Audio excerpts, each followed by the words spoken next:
Astaghfirullah. Bismillahirrahmanirrahim. Assalamualaikum warahmatullahi wabarakatuh. Alhamdulillah wassalatu wassalamu ala Rasulillah wa ala alihi wa sahbihi wa mawalah wa la hawla wa la quwata illa billahi wa ba'du. Alhamdulillah, segala puja dan puji hanya milik Allah subhanahu wa ta'ala. Salat dan juga salam tak henti-hentinya kita hadiahkan kepada Rasul kita Nabi besar Muhammad sallallahu alaihi wa ala alihi wasallam. Ma'asyiral muslimat yang dimuliakan Allah subhanahu wa ta'ala, alhamdulillah di pagi ini kembali kita bisa duduk untuk bertalabul ilmi, dan pembahasan di pagi hari ini kita akan membahas tentang rahasia di balik disyariatkannya berwudu. Kita tidak hendak bicara tentang fikih wudu karena ma'ruf fikih wudu sering dibahas. Kita hanya ingin mengupas tentang syariat wudu itu dari segi yang lain, manfaat daripada wudu dari segi jasmani dan juga rohani, karena berkaitan dengan masalah tazkiyatun nafsi, membersihkan jiwa. Ma'asyiral muslimat yang dimuliakan Allah azza wa jalla, ada yang mengatakan bahwa wudu itu adalah ibadah yang merupakan kekhususan umat Islam. Tapi ada juga yang mengatakan tidak, bahkan seluruh para nabi juga disyariatkan wudu. Tapi ada juga yang mengatakan maksudnya dikhususkan syariat wudu kepada umat Islam itu caranya, di mana cara wudu kita berbeda dengan cara wudu umat-umat sebelum kita. Dan wudu sendiri adalah salah satu identitas kaum muslimin yang kelak di akhirat Nabi SAW tidak akan mengenali umatnya kecuali mereka berwudu. Dan itu dijelaskan dalam sebuah hadis di mana Nabi SAW satu hari dia sedang mengunjungi para syuhada yang ada di Uhud. Tentu tujuannya Nabi SAW ingin mengenal atau mengenang jasanya para syuhada. Itulah Nabi tidak pernah melupakan kebaikan siapapun, makanya dikunjungi. Seolah-olah Nabi ingin mengatakan, kalaulah bukan karena Allah kemudian jasa-jasa para syuhada, tentu kalian tidak seperti ini. Makanya penting, apalagi kita kemarin 17 Agustus, hari kemerdekaan kita mengenang para pahlawan yang sudah memerdekakan negeri ini. Kalau bukan karena Allah kemudian mereka para pahlawan, tentu kita tidak merdeka di bumi Indonesia ini. Itu yang melakukan Nabi saat ziarah mengunjungi kuburan para syuhada Uhud itu. Yang menarik adalah sepulangnya Nabi SAW mengunjungi para syuhada Uhud itu, Nabi SAW tiba-tiba menangis. Kemudian mengatakan, asfaqtu li ikhwani, aku rindu ingin berjumpa dengan teman-temanku. Sahabat heran, karena di sekeliling Rasul adalah teman-teman Rasul, para sahabat. Makanya sahabat mengatakan, awalasna ikhwanuka ya Rasulullah. Rasul, bukankah kami teman-temanmu, ada di sekitar kamu? Maka Nabi SAW mengatakan, kalian bukan teman-temanku, kata Rasul. Lastum ikhwani, kalian bukan teman-temanku, akan tapi kalianlah ashabi, sahabat-sahabatku. Adapun teman-temanku, kata Nabi SAW, kaumun yu'minuna bi walam yarawni, sebuah kaum yang mereka beriman kepadaku tapi tidak pernah melihatku. Kemudian sahabat Nabi SAW bertanya, bagaimana kau bisa mengenali mereka, wahai Rasul? Maka Nabi SAW mengatakan, bala fa innahum ya'tuna yawmal qiyamati ghurran muhajjalina min atharil wudu wa ana faratuhum alal haudi. Tentu aku bisa mengenali mereka, kata Rasul, dari bekas-bekas wudu mereka. Ghurran muhajjalin, ghurran itu artinya cahaya yang ada di kepala. Muhajjalin, tahjil itu artinya cahaya dari ujung-ujung anggota wudu selain kepala, tangan, kaki. Jadi nanti pada hari kiamat Nabi SAW mengenali kita itu dari bekas-bekas wudu kita, karena anggota wudu kita itu akan bercahaya nanti pada hari kiamat. Dengan itulah Nabi SAW mengenali kita. Maknanya kalau kita tidak pernah berwudu, macam mana Rasul akan kenal umatnya? Makanya wudu itu identitas. Kalau kita mengaku umat Rasul, umat Muhammad SAW, maka kita harus senantiasa menjaga wudu. Makanya ada hadis yang mengatakan, la yuhafid 'alal wudu illal mu'min. Tidak mungkin orang itu menjaga wudunya kecuali dia seorang mukmin. Kalau selain mukmin tidak mungkin menjaga wudu. Hanya orang yang berimanlah yang menjaga wudu, karena tahu wudu itu identitas masalahnya. Ma'asyiral muslimat yang dimuliakan Allah Subhanahu wa taala. Bahkan lebih daripada itu, kita cerita tentang keutamaannya dulu, Bu, ya. Baru kita nanti akan ceritakan faedah-faedahnya. Di antara keutamaan wudu itu yang pertama, Bu, sebab mendapatkan kecintaan Allah. Kalau kita ingin mendapatkan kecintaan Allah Subhanahu wa taala, maka jagalah wudu. Karena perkara itu bukan bagaimana caranya kita mencintai, tapi bagaimana caranya kita dicintai. Kalau mencintai, belum tentu yang kita cintai cinta pula sama kita. Tapi kalau sudah dicintai, barang tentu kita bisa membalas cintanya. Bagaimana caranya kita meraih kecintaan Allah Subhanahu wa taala? Ya menjaga wudu tadi. Makanya Allah Subhanahu wa taala berfirman dalam surah Al-Baqarah 222, innallaha yuhibbut tawwabin. Allah itu senang, cinta, suka dengan orang-orang yang melakukan tobat, wa yuhibbul mutatahhirin, dan juga cinta dan suka dengan orang-orang yang menjaga kebersihan, termasuk wudu di dalamnya. Ini yang pertama. Yang kedua, sebab mendapatkan surga Allah Subhanahu wa taala. Sebab mendapatkan surga Allah Subhanahu wa taala. Disebutkan dalam hadis Uqbah ibn Amir radhiyallahu an. Uqbah ibn Amir radhiyallahu an. Nabi sallallahu alaihi wasallam mengatakan, "Ma min muslim yatawadda fayuhsinu wudu'ahu thumma yaqumu fayusalli rak'ataini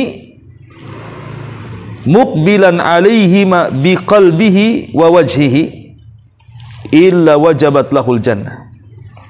Barang siapa atau tidaklah seorang muslim berwudu, dan dia memperbaiki wudunya, nggak asal-asalan wudunya itu, betul-betul dia memperbaiki wudunya. Kemudian dia salat dan dia hadapkan hati dan wajahnya kepada Allah Azza wa Jal, kata Rasul, illa wajabat lahul jannah, kecuali wajib Allah masukkan ia ke dalam surga. Menunjukkan bahwa wudu itu adalah penyebab kita masuk ke dalam surga.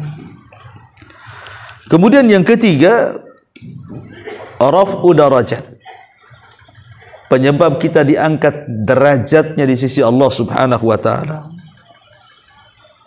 Makanya hadis Abi Hurairah radhiyallahu an, Nabi sallallahu alaihi wasallam mengatakan, ala adullukum ala ma yamhullahu bihil khataya wa yarfa'u bihi darajat. Qalu bala ya Rasulullah. Qala isbaghil wudu 'ala al-makari wa kathratil khuta ilal masajid wa intidarus salati ba'da salah. Kata Nabi sallallahu alaihi wasallam, maukah ku tunjukkan kepada kalian apa-apa yang bisa menghapuskan kesalahan kalian dan mengangkat derajat kalian di sisi Allah? Sahabat mengatakan, tentu ya Rasul, apa itu yang bisa menghapuskan dosa dan mengangkat derajat itu? Maka Rasul mengatakan, sempurnakan wudumu ketika kau benci melakukannya. Boleh jadi mungkin cuacanya lagi dingin, kita malas wudu, kata Rasul, sempurnakan wudumu walaupun kau benci untuk melakukannya. Kemudian biasakan melangkahkan ke masjid dan menunggu solat setelah solat. Dari sini menunjukkan bahwa di antara sebab diangkatnya derajat kita adalah berwudu. Kemudian yang keempat, dan ini yang luar biasa, adalah di mana wudu ini penyebab kita akan memasuki telaga Nabi sallallahu alaihi wasallam. Ingat, setiap nabi itu dianugerahi telaga. Setiap nabi itu dianugerahi telaga. Dan telaga ini kelak di akhirat itu menentukan seseorang haus dan tidaknya ketika berdiri di tengah-tengah padang mahsyar yang matahari diletakkan 1 mil di atas kepala dengan keringat bercucuran. Karena siapa yang minum dari telaga itu, lam yadma abada, tidak mungkin haus selamanya. Lah orang-orang yang berwudu itu, mereka ada kesempatan minum dari telaga Nabi sallallahu alaihi wasallam. Makanya setelah Nabi sallallahu alaihi wasallam menyebutkan nanti pada hari kiamat dia akan mengenali umatnya dari cahaya wudu, maka Nabi sallallahu alaihi wasallam di ujung hadis mengatakan, wa ana faratukum alal haudi, dan aku menunggu kalian di telagaku. Subhanallah. Maka berwudu ini penting, walaupun hanya dalam rangka memperbaharui saja. Pamannya ibu masih belum batal sih, pamannya duhur, ibu sudah wudu, belum batal sampai asar. Apa salahnya memperbaharui wudu? Kan ada baiknya juga. Walaupun ibu tidak batal, karena termasuk sunnah Nabi sallallahu alaihi wasallam itu berwudu untuk setiap 1 kali sholat, walaupun belum batal. Itu sunnah hukumnya. Tajdid al-wudu namanya ya, memperbaharui wudu. Kemudian yang nomor 5, takfirul khotoya. Wudu itu bisa menghapuskan kesalahan-kesalahan kita. Yang namanya hidup tubuh ya. Saya, ibu, siapapun bu, kita ini banyak melakukan dosa kan, entah dosa lisan kita, entah dosa hidung kita, entah dosa mata kita, entah dosa tangan kita, entah dosa kaki kita, kita tidak tahu.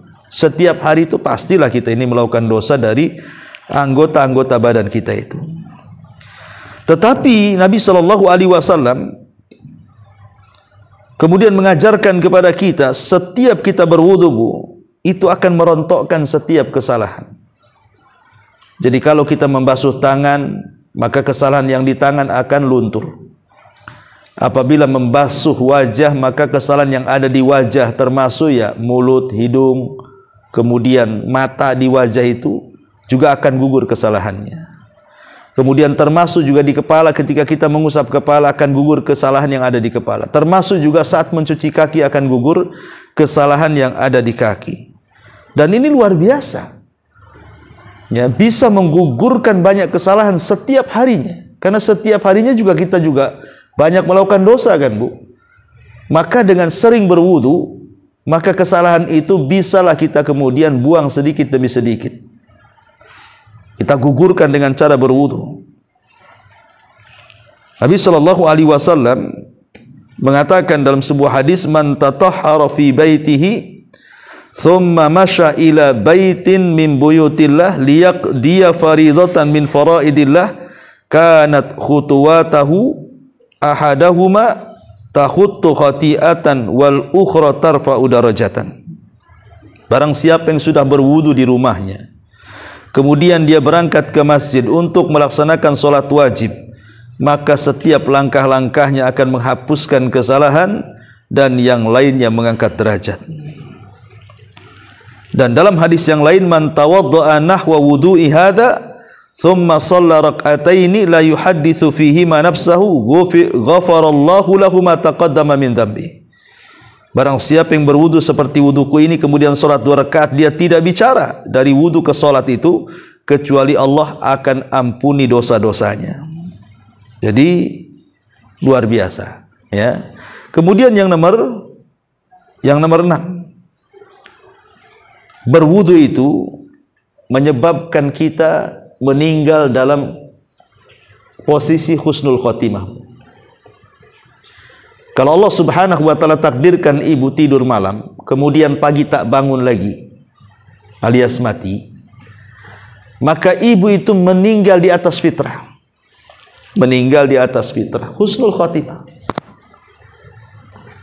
Dan itu dijelaskan dalam hadis Bara ibn Azib radhiyallahu an. Kata Nabi sallallahu alaihi wasallam kepada Bara bin Azib itu, ya Bara, idza ataita madja'aka fatawadda wudu'aka lis-salati thumma taji ala shikil ayman wa qul Allahumma aslamtu wajhi ilaika wa fawadtu amri ilaika wa alja'tu dhahri ilaika rahbatan wa raghbatan ilaika la malja'a wa la manja minka ila ilaik amantu bi kitabika alladhi anzal wa bi nabiyyika alladhi arsal, atau amantu bi kitabika alladhi unzil wa bi nabiyyika alladhi ursil fa in mitta alal fitrati wa in asbahta ala khairin. Kata Nabi SAW kepada Bara bin Azib, ya Bara, kalau engkau hendak menuju pembaringanmu, mau tidur gitu ya, berwudu, kemudian baca doa. Kalau seandainya engkau nanti bangun di pagi hari, maka bangun di atas kebaikan. Tapi kalau Allah takdirkan kau mati, mata ala fitratin, engkau mati di atas fitrah, artinya mati di atas Islam. Dan Allah mengatakan, fala tamutunna illa wa antum muslimun, janganlah kau mati kecuali kau dalam keadaan muslim. Bahkan Nabi Yusuf alaihi salam sampai berdoa, tawaffani musliman wa alhiqni bis salihin, ya Allah wafatkan aku dalam kondisi muslim dan libatkan aku bersama orang-orang baik. Jadi kalau seandainya Allah takdirkan kita ini tidur kemudian tak bangun lagi paginya, Bu, insyaallah mudah-mudahan kita mati di atas fitrah. Makanya sebagian ulama mengatakan, Bu, sebenarnya seseorang itu meninggal ketika di pagi hari kita meninggal, apakah dia su'ul khotimah atau husnul khotimah itu gampang sebenarnya nilainya. Cara lihatnya itu maksudnya. Apa lihatnya? Lihat kelakuan sebelum tidurnya, Bu. Kalau sebelum tidurnya dia banyak melakukan ibadah, salah satunya wudu, kemudian Allah takdirkan dia mati, insya Allah itu husnul khotimah. Tapi kalau sebelum tidurnya ibu maksiat kepada Allah Azza wa Jal, bermaksiat kepada Allah, sebelum tidurnya ibu malah pegang handphone, begibah pula di handphone, ataupun kemudian kelayapan ke sana kemari, tidak jelas yang dituju, atau jelas-jelas maksiat kepada Allah Azza wa Jal, kemudian tidur, kemudian tak bangun lagi, dipastikan sul khotimah tuh orang kayak gitu tuh. Makanya wudu sebelum tidur itu penting, karena itu menentukan bangunnya kita itu dan juga matinya kita. Kalau seandainya Allah bangunkan, berarti bangun di atas kebaikan, Bu. Tetapi kalau kita diwafatkan, wafat di atas fitrah. Makanya di antara salah satu faedah wudu yang ke-8 adalah bisa menghilangkan ikatan setan. Yang ke-7 ya, Bu. Jadi bisa mengurai ikatan setan. Setiap malam itu, setiap malam, saya, ibu atau siapapun itu kalau mau tidur biasa nih didatangi setan, Bu. Cuman tak nampak setannya. Kalau nampak tak bisa tidur, Ibu. Ya. Jadi setan itu datang bawa tali itu, Bu. Kemudian tengkuk kita lah diikat sama setan. Ingat, setan itu tidak bisa menguasai ubun-ubun depan. Setan itu hanya bisa menguasai tengkuk belakang. Bahasa saya, otak itu ada dua, Bu. Ada otak depan, ada otak belakang. Kalau orang barat mengistilahkan otak kiri sama kanan. Kalau kita otak depan dengan belakang. Otak depan itu disebut ubun-ubun, otak belakang itu disebut tengkuk namanya. Ya. Ubun-ubun itu tidak bisa dikuasai. Makanya Al-Quran sendiri menceritakan ketika iblis bersumpah untuk menggoda anak Adam, dia hanya bisa menggoda dari arah kiri, kanan, depan, belakang. Atas tidak. Atas tidak bisa digoda oleh setan, maksudnya ubun-ubun. Karena ubun-ubun itu di tangan Allah Azza wa Jalla. Tapi setan bisa mengganggu kepala kita itu hanya dari tengkuknya saja. Dengan cara apa? Ya'qidu syaitan ala qafiyati ahadikum idh huwa nam. Jadi setan itu setiap malam akan datang mengikat tengkuk kita saat kita sedang tertidur, thalathu uqad, 3 ikatan. Jadi setan tiap malam bawa tambang tuh untuk mengikat tengkuk ibu tuh. Lah 1 kali ikatan, setan itu akan bernyanyi itu. Nyanyinya gimana tuh? Nim naumatan tawilah farkud, katanya. Tidur yang nyenyak, malam masih panjang, katanya.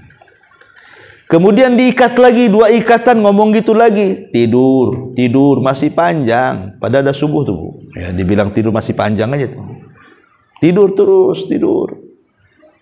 Sampai 3 ikatan tuh. Jadi betul-betul sama setan itu dinina bobokkan kita supaya kalau bisa jangan bangun kecuali selepas subuh. Tetapi barang siapa yang dia bangun sebelum subuh atau sepertiga malam dia bangun, kemudian dia berzikir kepada Allah Azza wa Jalla, membaca doa setelah tidur, alhamdulillahilladzi ba'da ma amatana wa ilaihin nusyur.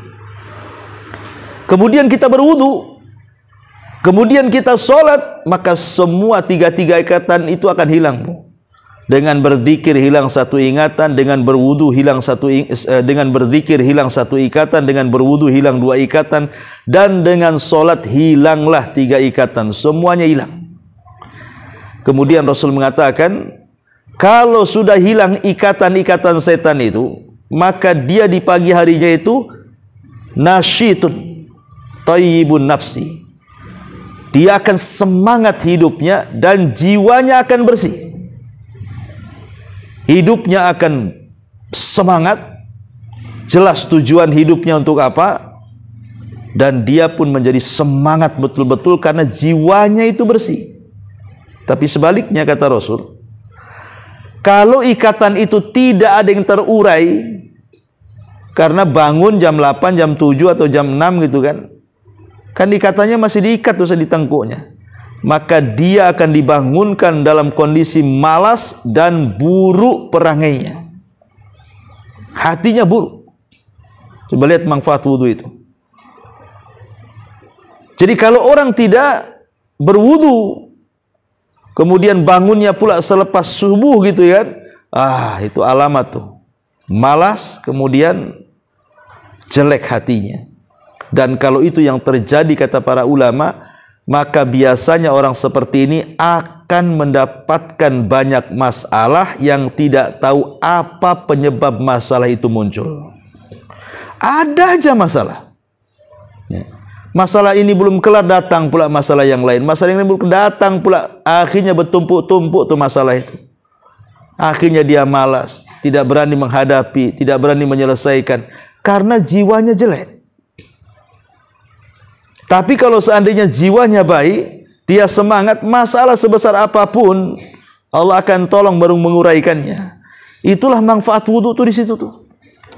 Ya. Ma'asyiral muslimat yang dimuliakan Allah Subhanahu wa taala. Kemudian juga nomor 8, lebih daripada itu adalah wudu penyebab dikabulkannya doa.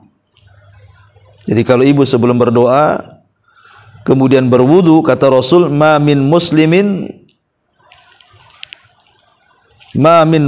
kata Nabi sallallahu alaihi wasallam, yabitu ala dzikrin tahiran fayata'aru minal laili fayas'alullaha khairan minat dunya wal akhirah illa a'tahu iyyahu, kata Rasul. Barang siapa seorang mukmin, dia tidur malam kemudian dalam kondisi bersih, artinya dalam kondisi berwudu, kemudian tengah malam dia bangun dan meminta sesuatu kepada Allah, kecuali Allah akan berikan semua permintaannya. Hadis dikeluarkan Abu Dawud. Lihat bagaimana keutamaan wudu begitu dahsyatnya dijelaskan oleh hadis-hadis Nabi sallallahu alaihi wa ala alihi wasallam. Ma'asyiral muslimat yang dimuliakan Allah Subhanahu wa taala. Kemudian apa lagi? Bahwa yang nomor 9, ya, wudu ini dijelaskan al-wudu nisful iman. Wudu itu separuh daripada keimanan. Dan itu disebutkan dalam hadis Abi Malik al-Ash'ari radhiyallahu an, Rasul mengatakan at-tuhuru syatrul iman, bahwa kebersihan itu separuh dari keimanan. Separuh keimanan, artinya iman itulah yang bisa menjaga kehidupan kita. Kita ini tidak melakukan maksiat itu karena ada iman. Karena orang bermaksiat itu hilang imannya. Sehingga kalau seandainya kita berwudu, minimalnya menjaga keimanan separuh kita itu, dan tidak sampai hilang total gitu ya. Dan yang terakhir tentunya wudu sendiri adalah dalam rangka al-iqtida. Iqtida itu artinya mencontoh Nabi sallallahu alaihi wasallam. Inilah di antara fadilah wudu. Taib. Kita masuk kepada manfaat wudu. Ma'asyiral muslimat yang dimuliakan Allah Subhanahu wa taala. Kita tahu bahwa ketika ibu berwudu, saya atau siapapun ketika berwudu kan di antara yang dibasuh itu adalah tangan, kepala, kedua telinga, kaki, kan itu anggota-anggota wudu kan itu. Manfaatnya apa sebenarnya? Manfaatnya itu loh, apa membasuh-basuh itu. Kita ambil manfaat di akhirat dulu. Ma'asyiral muslimat yang dimuliakan Allah Azza wa Jalla, ada sebagian ulama itu ingin mengungkap rahasia di balik wudu itu. Di antara manfaat di akhiratnya adalah ketika ibu ini mencuci kedua tangan atau mencuci tangan lah sebelah kanan gitu ya, ketika berwudu ibu mencuci sebelah tangan yang kanan dulu baru kiri kan, seolah-olah dia ingin mengatakan kepada Allah Azza wa Jalla, ya Rabb, semoga nanti kelak pada hari kiamat ketika catatan-catatan amal itu diterbangkan, aku bisa mengambil dengan tangan kananku ini,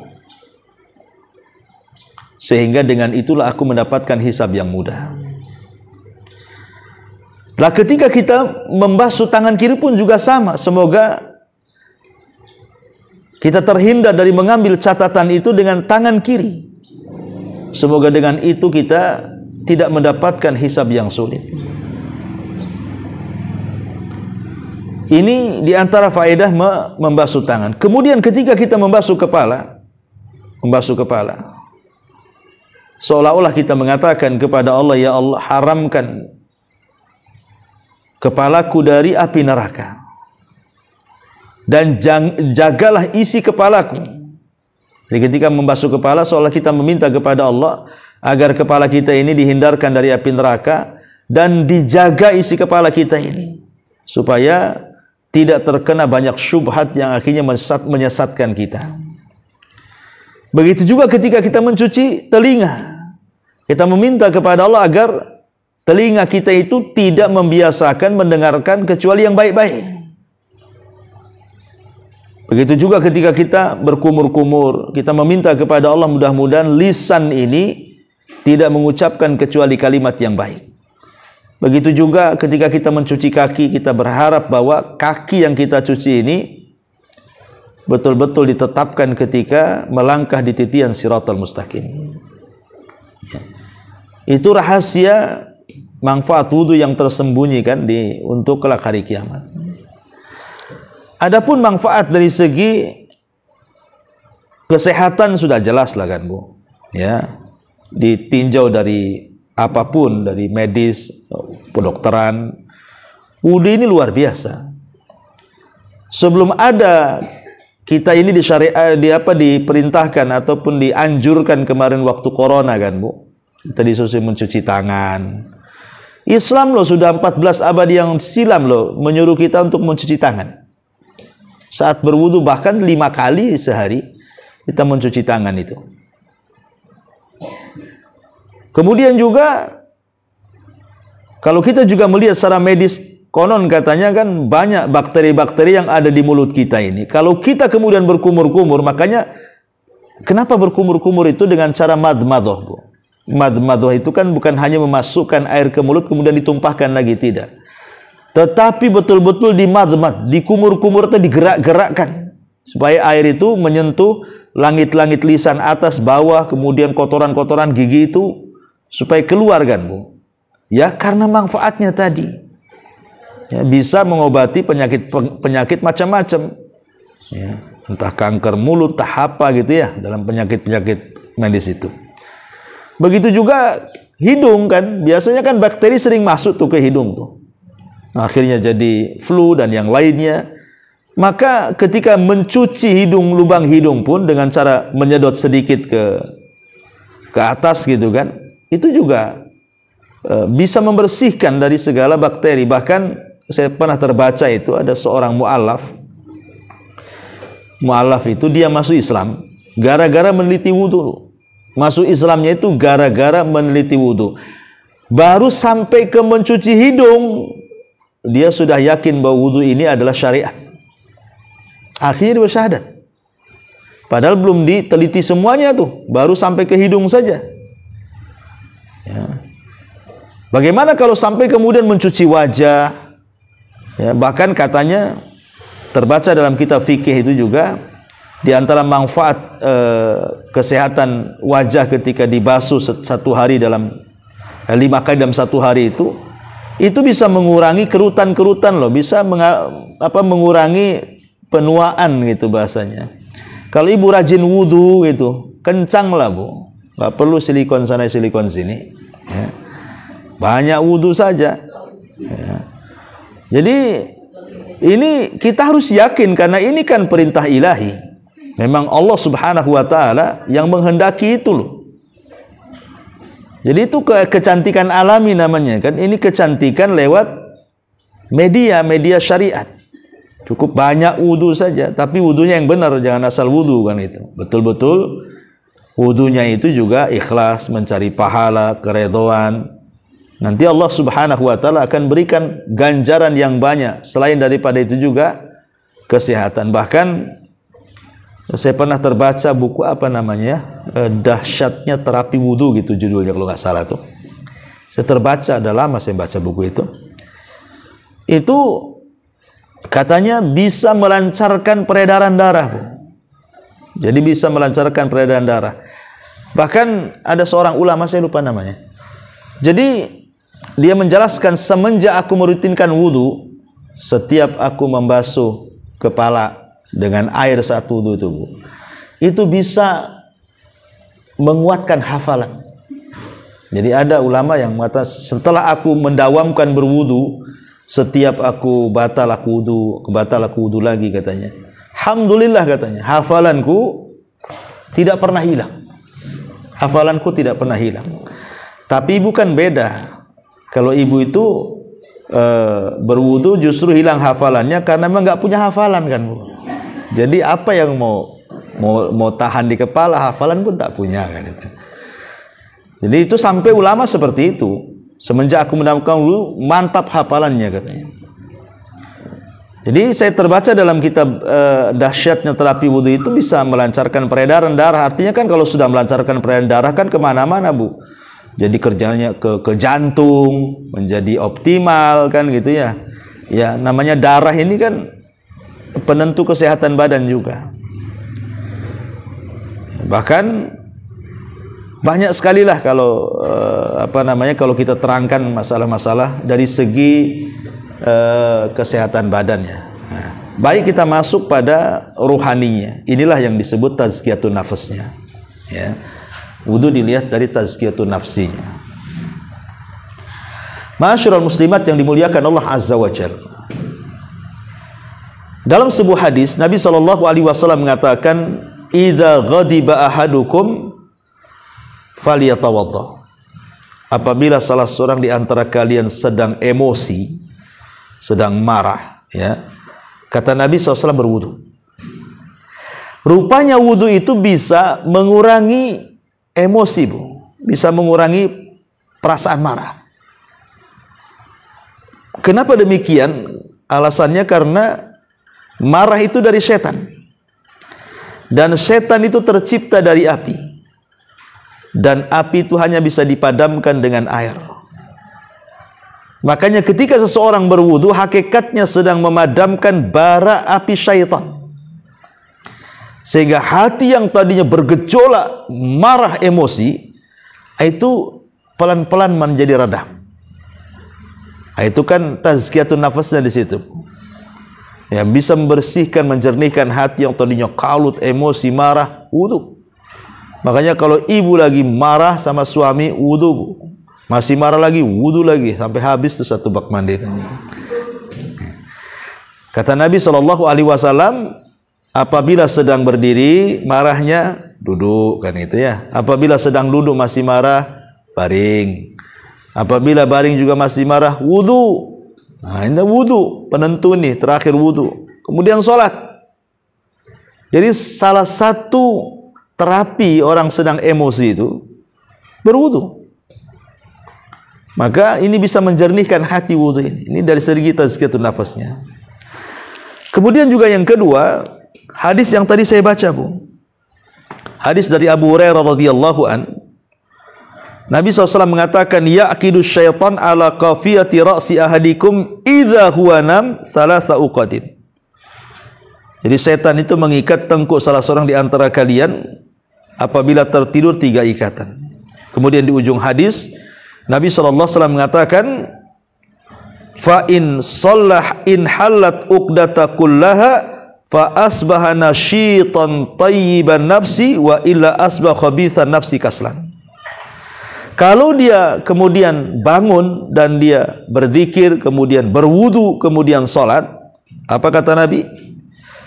Maka ketika hilang semua ikatannya, maka di pagi hari dia akan merasa semangat dan kesegaran yang menenteramkan jiwa. Namun bila dia tidak melakukan seperti itu, maka pagi harinya jiwanya merasa tidak segar dan menjadi malas beraktivitas. Nah, di sini tazkiyatun nafasnya juga yang kedua. Ya, jadi dengan berwudu tadi selepas bangun tidur, itu jiwa akan bersih. Ketika jiwa akan bersih, ini tenang hatinya sehingga semangat hidupnya. Jadi adalah tujuan hidup dia satu hari itu untuk apa dia tahu. Dan itu bisa kita rasakan, Bu. Bahkan saya pernah merasakan juga. Kalau kita tidur sedikit di malam hari, Umpamanya tidur jam 11 gitu, bangun jam 3. Ya. Kemudian mungkin diantara ibu ada yang tahajud atau baca Quran atau dzikir itu bukan. Memang agak ke subuh itu ngantuk-ngantuk dikit kan Bu. Tapi nanti pagi harinya itu selepas subuh tuh, kemudian ibu nyapu, ngepel atau nyiram aktivitas itu, rasanya tidur yang sedikit di malam hari itu tidak mempengaruhi kesehatan badan ibu. Tapi coba ibu ini tidur umpamanya kan jam 11, bangun subuh, kemudian sholat subuh, kemudian habis subuh tidur lagi, bangun jam 9. Itu kan udah cukup tuh tidur itu bukan? Mulai jam 11 bangun jam 9 kan? Cuman bangun tuh sholat tidur lagi. Itu sudah direncanakan tuh, habis subuh harus tidur nih, udah ada rencana tuh. Ya kan? Tidur itu kan harus ada rencana dan kesempatan kan, Bu. Nah, kemudian bangun jam 9, ibu rasakan badan ibu seperti apa tuh?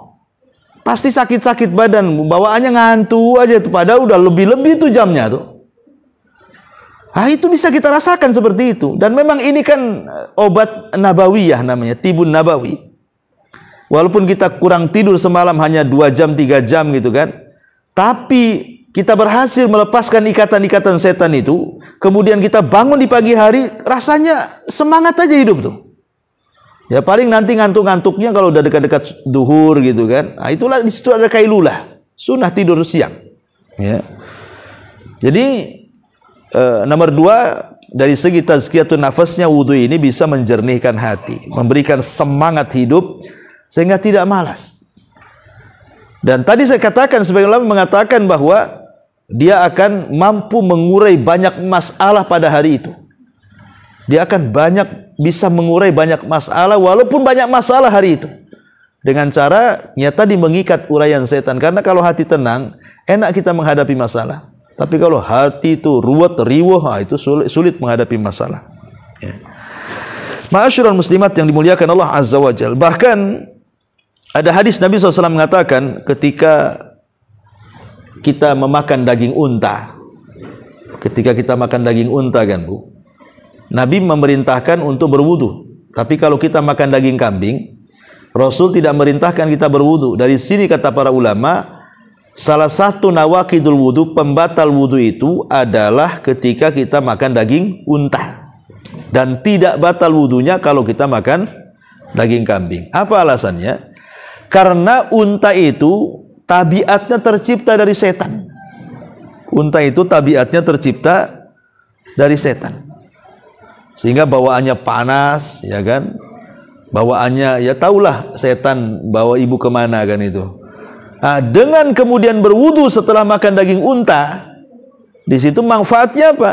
Ya tadi supaya meredamkan hati yang sudah makan daging yang tercipta dari tabiat setan tadi.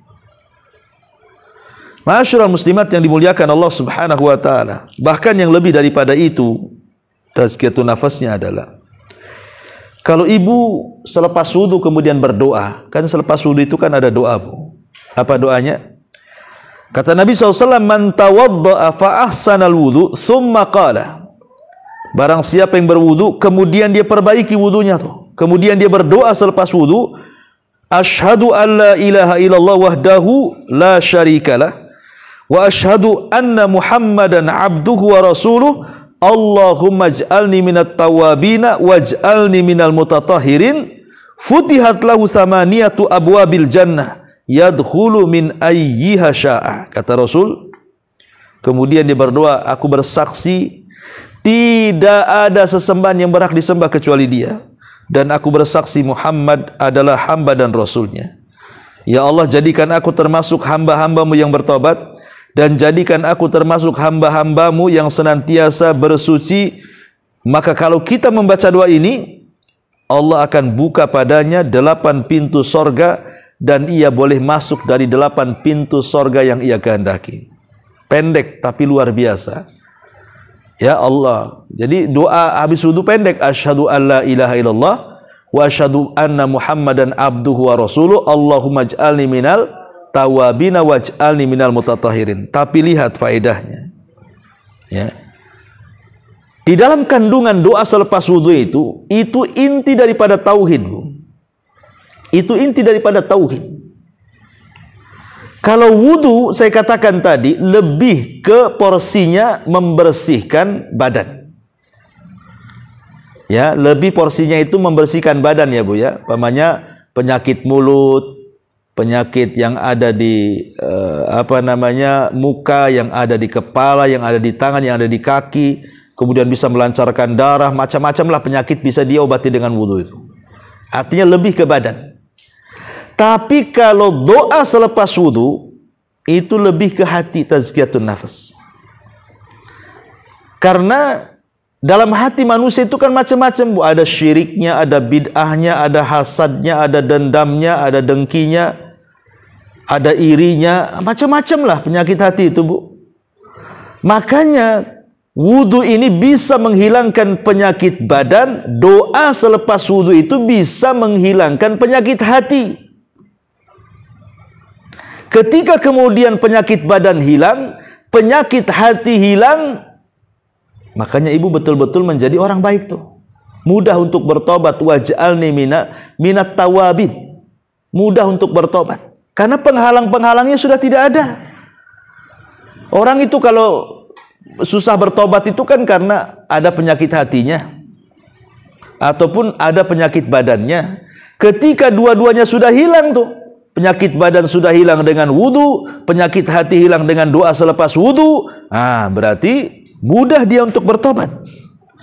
Makanya para ulama ketika memberikan syarahan kepada doa selepas wudu, mereka mengatakan walamma kanati taubatu taharatul batini an adrani dzunubi wal wudu'u taharatul zahir anil ahdatsil mani'ati minat taqarrubi ilaihi ta'ala nasabal jam'u bainahuma fa idza fa'ala dzalik futihat abwabul jannah ats-tsamaniyah. Ketika tobat itu membutuhkan kebersihan hati. Ketika tobat itu membutuhkan kebersihan hati, dan itu bisa dilakukan dengan cara apa? Doa selepas wudu. Itulah untuk membersihkan hati supaya kita mudah bertobat. Dan ketika kemudian wudu sendiri adalah bisa membersihkan kotoran-kotoran badan, apabila dijumpakan bersihnya badan dan hati, maka orang itu mudah untuk melakukan tobat dan mendekatkan diri kepada Allah Azza wa Jalla. Disitulah letak tazkiyatun nafasnya. Ya. Walaupun wudu sendiri tadi saya sudah katakan ada dari sisi tazkiyatun nafasnya ada. Tapi porsinya lebih banyak kepada membersihkan badan.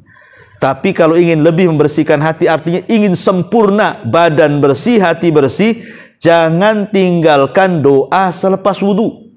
Jangan. Sayang gitu kan, karena banyak di antara kita itu yang melalaikan doa selepas wudu. Dia hanya mementingkan kebersihan badan, tapi bersihnya hati tidak. Padahal justru doa selepas wudu pun tak kalah pentingnya dengan wudunya tuh. Karena beda manfaatnya. Kalau wudu membersihkan badan, kalau doa selepas wudu membersihkan hati. Maka saya nasihatkan, jangan tinggalkan. Kan sebentar saja kok, asyhadu an la ilaha illallah wahdahu la syarikalah wa asyhadu anna Muhammadan abduhu wa rasul. Allahumma ij'alni minat tawwabin wa ij'alni minat tawwabin. Kan sebentar aja, Bu. Tapi lihat manfaatnya. Luar biasa. Ya. Ma'asyiral muslimat yang dimuliakan Allah Subhanahu wa taala, inilah di antara manfaat wudu ditinjau dari segi tazkiyatun nafas. Baik, sampai di sini, Bu. Kita buka tanya jawab saja. Silahkan kalau ada yang mau bertanya. Ya, tafadhali.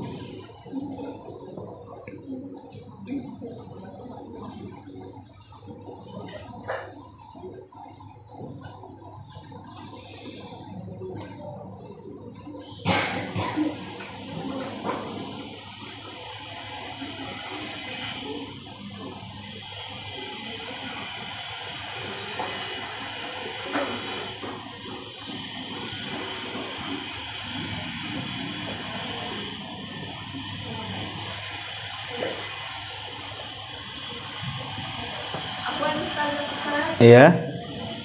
Mic-nya nggak ikutin saya sih. Gimana? Tanya, Iya. kalau wudunya itu sekaligus wudhu itu ada yang bilang boleh, ada yang bilang tidak, itu gimana Ustaz? Hukum wudhu dalam toilet. Ya, alhamdulillah hukum wudhu dalam toilet tidak ada masalah, tetapi jangan membaca basmalah di dalam toilet. Baca basmalahnya di luar toilet. Ya, walaupun ada sebelah mengatakan dalam hati.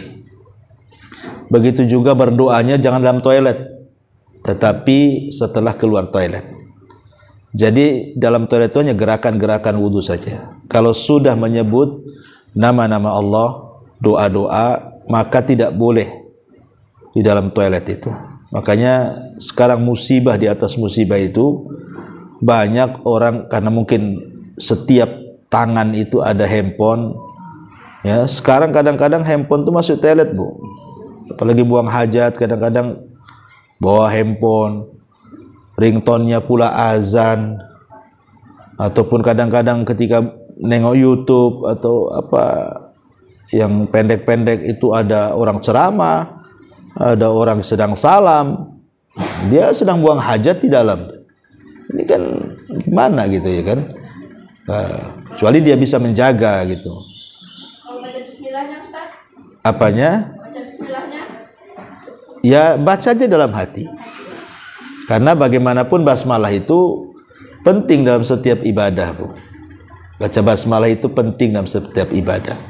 Setiap perkara yang tidak dibacakan basmalah padanya, fahuwa abtar, maka terputus.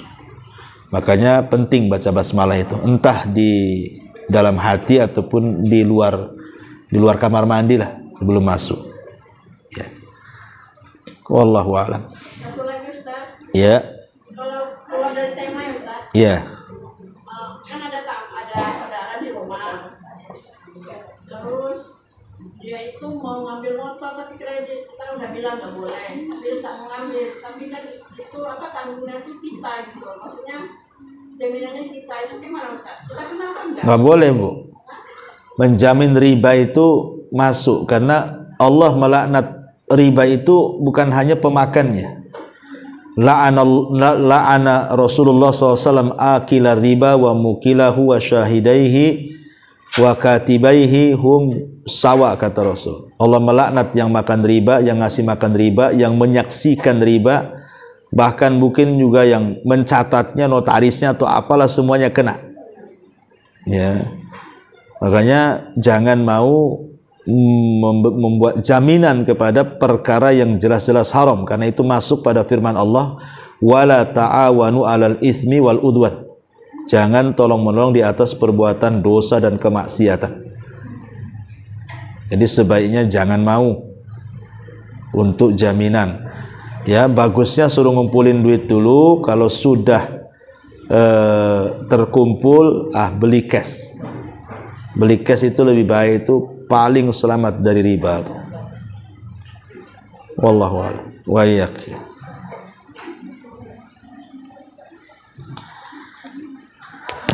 Ya.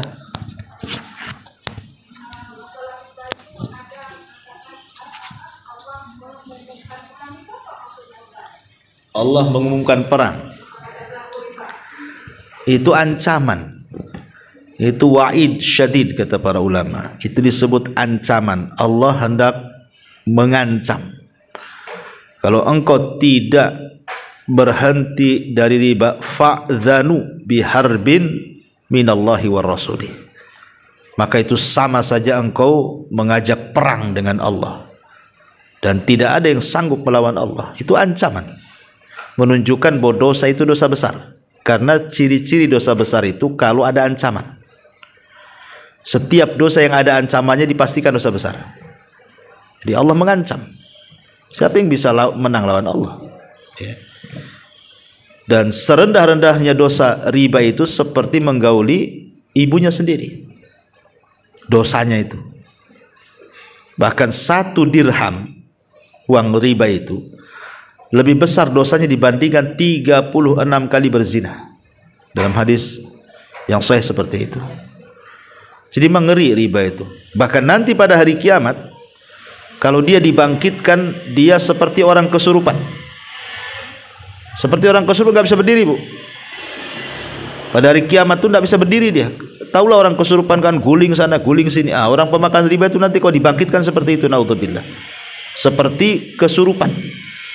Makanya Allah mengatakan alladzina ya'kuluna riba la yakumuna illa kama yakumul ladzi yatakhabbathu syaitanu minal mas. Para pemakan riba di dunia itu mereka tidak akan berdiri kecuali seperti orang yang kesurupan setan. Nah, itu kan ngeri, ya. Jadi sebisa mungkin lah. Ya memang kita tidak bisa menghilangkan riba 100% dalam kehidupan kita, karena memang riba sendiri kan sudah melingkari kita. Tidak ada di antara kita kecuali pasti ada uang di bank. Tidak mungkin ibu nggak nyimpan uang di kasur kan bu? Pasti digondol orang, dan yang gondolnya orang dalam biasanya. Itu kalau ya sekarang semua sudah pakai rekening. Kadang-kadang kita memang bank syariah, tapi kadang-kadang yang ditransfer bukan syariah, atau yang ngirim juga bukan syariah, macam-macam lah. Tapi yang namanya sebuah kemungkaran kalau tidak bisa dihilangkan 100%, minimal dikurangi lah. Ya jangan terlalu dalam gitu. Apalagi riba sendiri sekarang memang hampir semua ya dikepung oleh riba itu. Sampai riba itu ke pagar-pagar rumah sudah riba bu. Sampai ke pohon mangga ada riba. Coba saja bu, nanti ada pengumuman silahkan pinjam dengan buka sekian, cetek taruh di pagar ibu. Bayangkan riba ada di pagar bu, ada di pohon pisang, pohon mangga, semua ada. Gitu. Jadi makanya riba ini udah di mana-mana nih masalahnya. Susah kita mau keluar riba tuh. Ya kita berdoa saja lah, mudah-mudahan tidak terlibat. Kalaupun harus terlibat ya jangan sampai kemudian terlibat. Tapi kalau kita memang tidak terpaksa sama sekali ya janganlah sampai tadi membeli rumah atau membeli kendaraan gitu ya. Lebih baik ngontrak, lebih berkah daripada ngeredit tapi nyusahin daripada kena riba. Itu susah bu, hidupnya susah kena riba. Wallahu a'lam. Ya.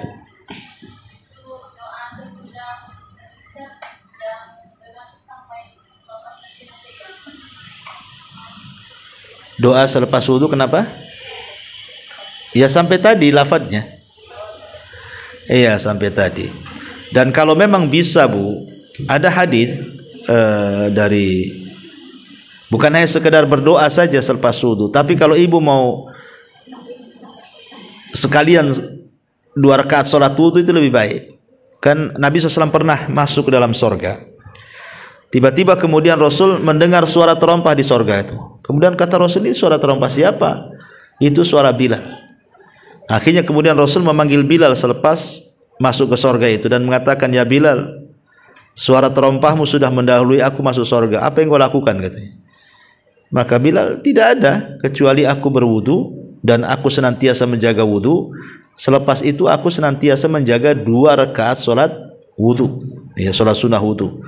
Jadi Bilal itu dalam hidupnya tidak pernah dia batal wudu. Setiap batal wudu lagi, setiap batal wudu lagi. Itu Bilal tuh. Dia jaga betul-betul wudunya itu. Dan lebih daripada itu setiap wudu dia sholat, setiap wudu dia sholat. Subhanallah, lihat sampai sandalnya bu masuk surga. Padahal sandal ibu lebih baik daripada sandal Bilal, lebih mahal lagi. Tak tahu masuk surga tak. Tapi lihat Bilal luar biasa. Jadi sholat sunnah wudu, ya tentu sholat sunnah wudu dilakukan sebelum kering wudunya. Air wudunya sebelum kering kita sholat, ya bukan wudu pagi sholat sunnah wudunya malam. Ya, jadi ya wudu langsung sholat. Itu lebih baik lagi. Jadi keutamanya banyak kan. Dalam wudu ada keutamaan, doa selepas wudu ada keutamaan, sholat lagi wudu banyak lagi keutamaannya. Ya, wallahu a'lam bu. Saya kira sampai di sini karena jam 10 saya ada kajian di luar. Subhanaka bihamdika asyhadu an la ilaha illa anta astaghfiruka wa atubu ilaik. Allahu ta'ala. Assalamualaikum warahmatullahi wabarakatuh.